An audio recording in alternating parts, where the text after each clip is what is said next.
going to be about throwing a bowl. So if you are just tuning in because you need some more tips on how to throw a bowl, or you've already seen my previous tutorial videos, then you're all set. If you haven't, go ahead and click the link above. It'll take you to the folder with all the tutorials on where to start, where to begin, and how to get to where we are today. If you want to see more pottery videos, go ahead and click subscribe and the like button. And if you want to get notifications, click on the little bell.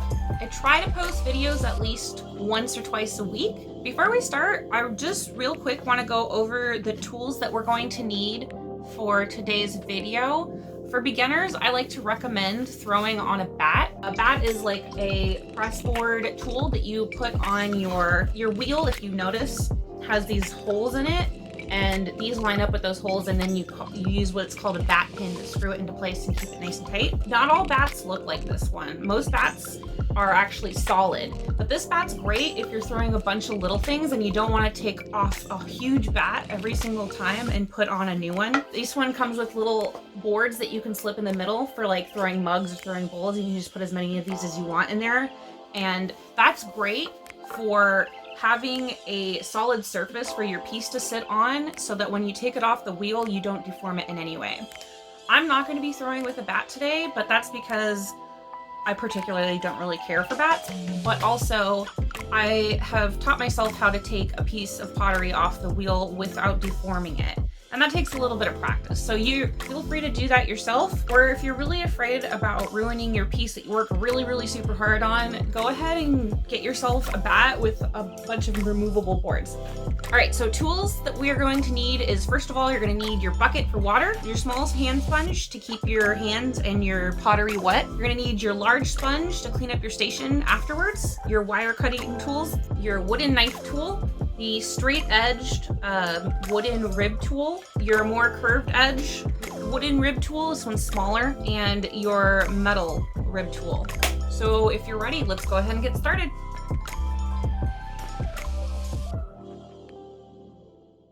All right, so one of the first things I want to go over actually is how to not throw your bowl, because this is one of the most common mistakes that beginner potters make.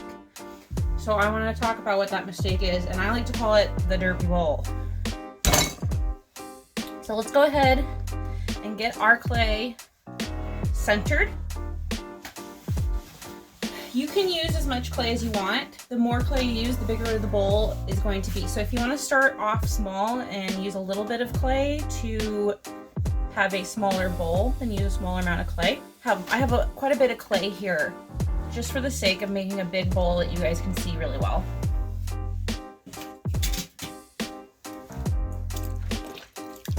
So I'm gonna go ahead and center my clay real quick.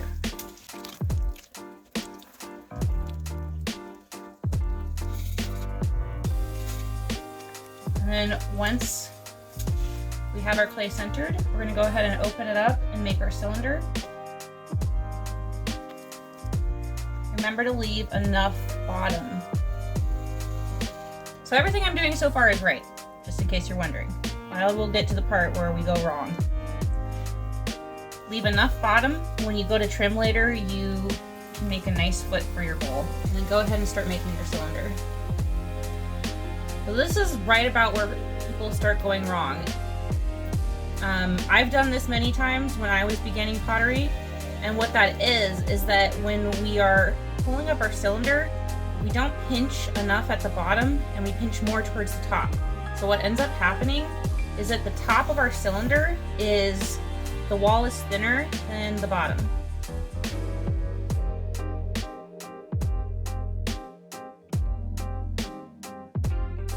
So this is what happens when the derpy bowl comes into play. Let's pretend that we are starting to open up our bowl. And I'll go over this in depth when we make our nice bowl. But first you want your wooden rib tool that has this rounded edge. And we're gonna use that rounded edge on the bowl, like the wall of the bowl.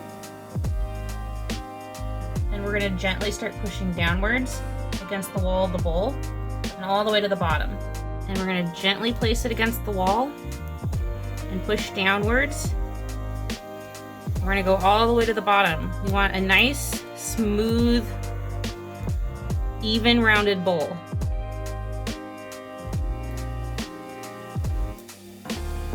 gonna work our way back up.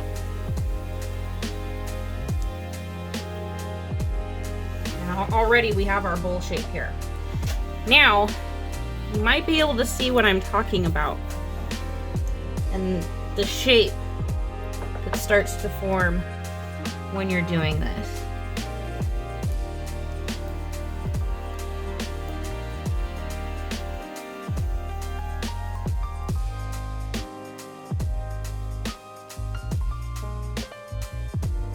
Up.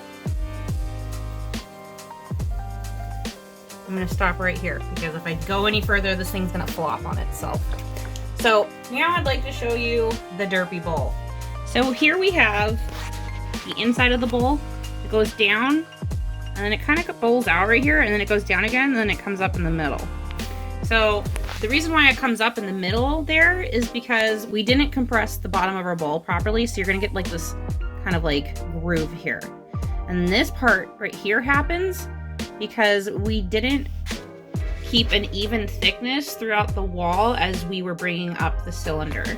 This part of the wall right here is a lot thicker than this part right here. So that's no bueno, we don't want that.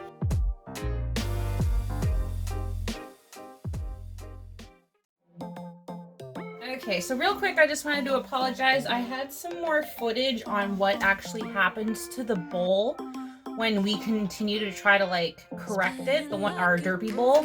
What ends up happening is that if you keep continuing to try to correct that irregular shape in the bowl, that the bowl will eventually flop on itself and you're just gonna have to start all over anyways.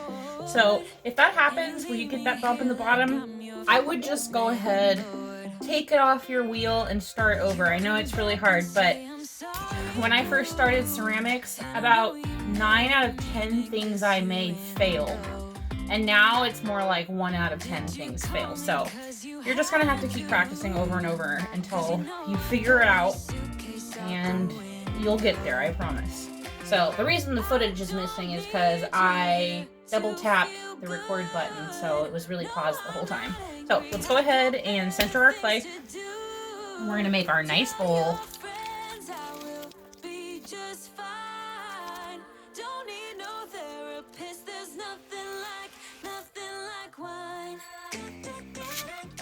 So I just went ahead and used my straighter edge rib tool, and I put it against the very foot of the clay and just scraped off all that excess.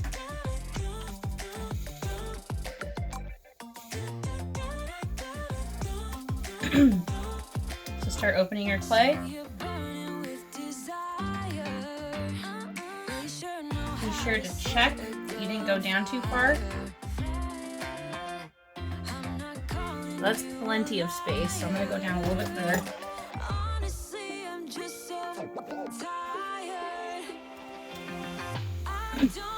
Open up your clay. And then real important is to make sure to compress your bottom.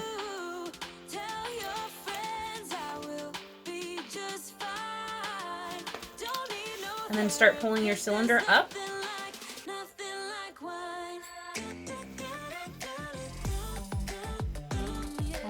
Always compress the lip so that it's the same thickness as the rest of your clay wall. And then what you can do is you can either do this by hand, which is what I do, or you can use your straight edge tool, put it right down at the bottom. This is a better technique if you're just beginning, and push in gently on the inside and guide your inside hand up along the rib tool. And what this will do is to ensure that your wall is nice and straight and even. Okay, so there's several ways we can go about opening up our bowl here, and the main way when you're beginning is to use the rib tool, which I showed you with the derpy bowl. So you can go ahead and continue to do it that way, and this time when you open it up, because your walls are pretty even, that shouldn't happen. Or you can do it by hand, which is what I'm going to show, so that way both techniques are in this video. I'm just going to make my walls a little bit more thin. So what I'm doing here is I'm using my hands like this. I'm using this part of both of my hands, and I'm gently pushing towards the bowl. And what that does is it makes the top smaller so that when you straighten it up again, like this or this way, whichever way you want to do it, or this way, that makes sure that your bowl doesn't flare out. So that's one way to stop your bowl from flaring out if you're used to accidentally pulling to the side. And I'm going to leave them a little bit thicker, and I also don't want to make my cylinder too tall because that's going to make a really big bowl, and if you're just starting out, you don't want your bowl to be too big. You want to practice with some smaller bowls, unless you feel like you can do it. Go ahead. I'm actually going to take some off the top because I don't want it to be too tall, and I want to show you a nice shallow bowl. So you can either do this by hand or you can use the rib tool. And if you're going to do it by hand, what I like to do is I put my finger on the outside like I did with the flat edge rib tool. And with my inside hand, I push the clay against my finger as a guide, kind of like I did with the rib tool. And it'll eventually be laying at the, this angle that your finger is. So you might notice that I clean up my bowl a lot.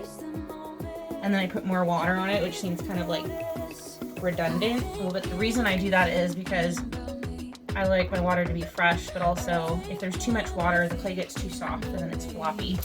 You don't want it to be too soft, but you want it to be slick enough that your hands glide over it without it sticking to you.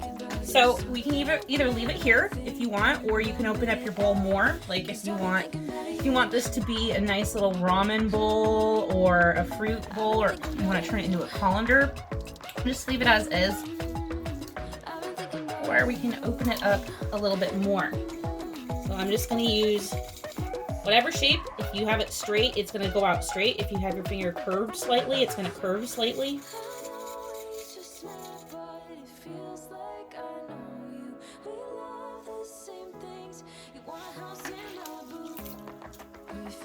And you have a nice bowl out of derpy inside. Or outside sometimes. They can have it on the outside too. Okay, so I know that seems kind of fast, and trust me, the more you do this, the faster you'll get at doing it, because your hands will just start knowing, like muscle memory, where they need to go and what you need to do. So if you have gotten to this point and your bowl flopped on you, or it's not the right shape that you want, you can go back and watch the video again and just use it as guide over and over. And you can mute me if listening to me gets irritating, and just watch what my hands do. A lot of the time when I watch tutorials online, I watch them to watch what their hands would do, and I actually learned a lot of stuff just by seeing what people's hands are doing, more than what they're actually saying. So always pay attention to the hands, because hands know what they're doing. So now we're to the part where we're going to take this off, and there's a couple ways you can do this. If you decided to go ahead and use your bat, well then that's the easy part. You're just going to unscrew the bat pins and you're going to just take it right off, or the center piece if you have one with the blocks in the center. But if you did it like I did, then what I'm going to do is something that I do every single time I throw directly on the wheel head, and that is I'm going to load my sponge up with water, and I'm going to dribble the water around the entire wheel head and get it nice and drenched. The more water, the better. You don't get so much water on it before it starts going off the edge. But the reason we do that is because when we take our wire tools, we're going to pull the wire underneath the bowl, and as the wire is gliding underneath the bowl, it's going to pull that water underneath. And it's good to just do it a couple of times.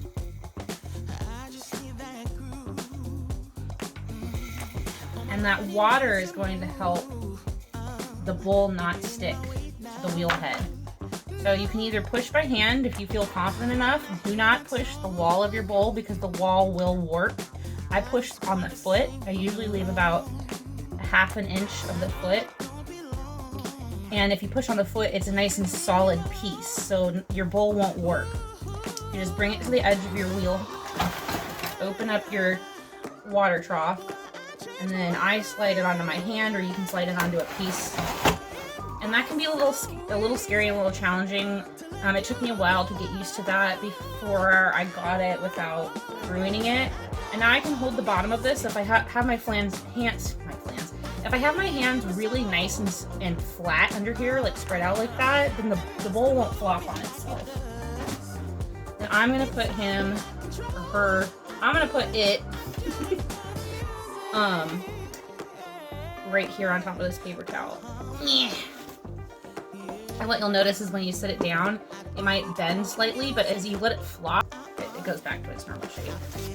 You don't have to put paper towels in there. I just do that so that they're easier to pick up off the wooden board later. You can also go underneath it again with your wire tools, and most of the time that works, but sometimes I found that if you go under it with your wire tools, sometimes it's not going to come up, and then you go try to lift your bowl and it works on you.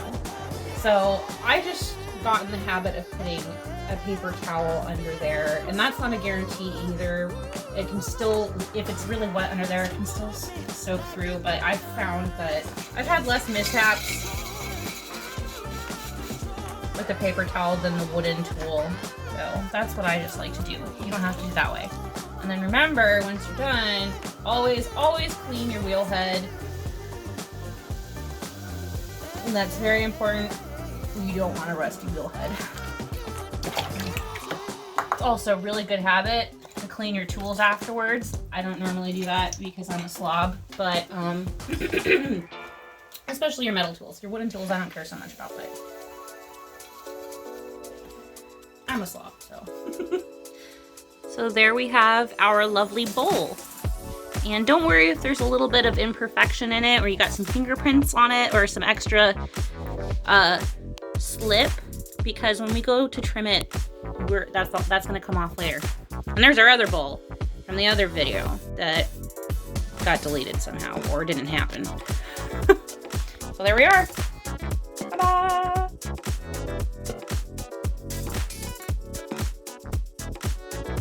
Alright, so hopefully today's video covered all the basics that you need to know about throwing a bowl. If you feel like that I left something out, or that you still have questions, please comment below.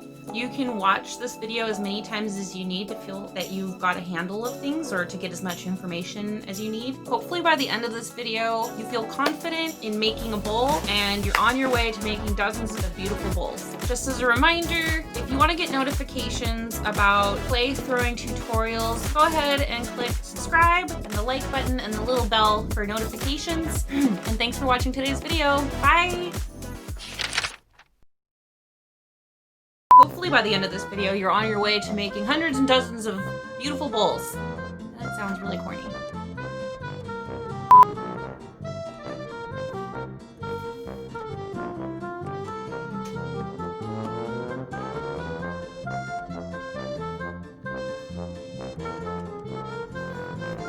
Okay, action.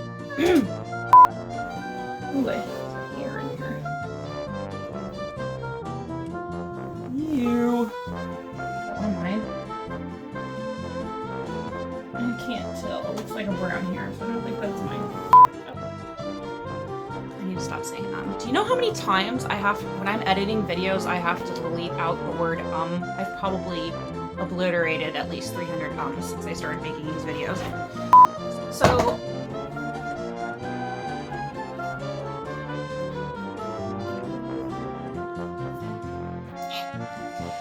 if you want to see more pottery tutorials, go ahead and click subscribe. If you want to see more pottery tutorials, go ahead and click subscribe. I have less of a problem with all these gross hairs. That one's mine. Okay, the other one wasn't mine, but that one's mine. Then with the gross, another hair. What is this? I don't need you here to feel good. No, I'm not angry. I got better things to do. Tell your friends I will be just fine. Don't need no therapist. There's nothing